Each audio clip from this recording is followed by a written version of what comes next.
Un poids en moins.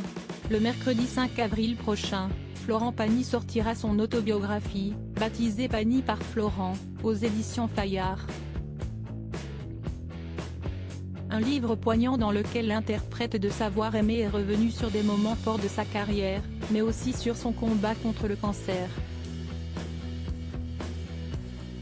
Des extraits de l'ouvrage ont d'ailleurs été publiés par le Journal du Dimanche, ce 2 avril, parmi lesquels le chanteur de 61 ans s'est exprimé sur son choix de parler publiquement de sa maladie. Du côté du personnel médical, ils étaient aussi satisfaits des effets de mon initiative. J'ai pu me rendre compte à quel point cette maladie pourtant présente, fréquente, est toujours taboue. Le fait d'en parler très simplement a ouvert une fenêtre, a ainsi écrit Florent Pagny dans son autobiographie. Cette prise de parole a en effet permis à de nombreux malades qui avaient peur des conséquences de se libérer.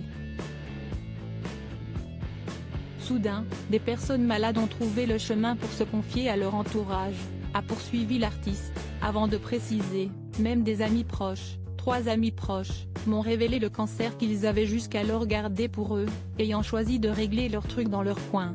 Je suis tombé des nues. Et de conclure, s'ils en avaient parlé, nous aurions pu les entourer. Des médecins, des malades m'ont dit, ça fait un bien fou. On se sent moins seul. Supérieur à photo, Claudia Tagbo, Michel Simès, Clémentine Célarié. Ils ont brisé le tabou sur le cancer. Je suis content d'avoir été en position de devoir raconter mon histoire dans les extraits de l'autobiographie Pagny par Florent, publié par le JDD. L'artiste est également revenu sur les coulisses de l'annonce de sa maladie. J'ai suivi mon instinct ainsi qu'à un certain sens pratique en rendant public ce qui m'arrivait.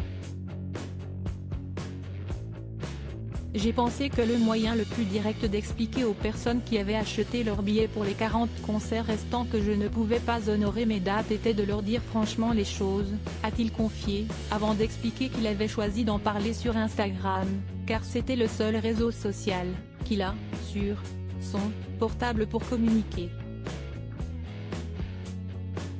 Je ne l'aurais probablement pas fait si je n'avais pas eu à prévenir que le spectacle n'aurait pas lieu. Je suis content d'avoir été en position de devoir raconter mon histoire et de l'avoir fait moi-même sous forme de vidéo enregistrée. Instagram aura servi à ça, a-t-il conclu. Article écrit en collaboration avec 6 médias. Crédit photo, Béan Pérusso Best Image.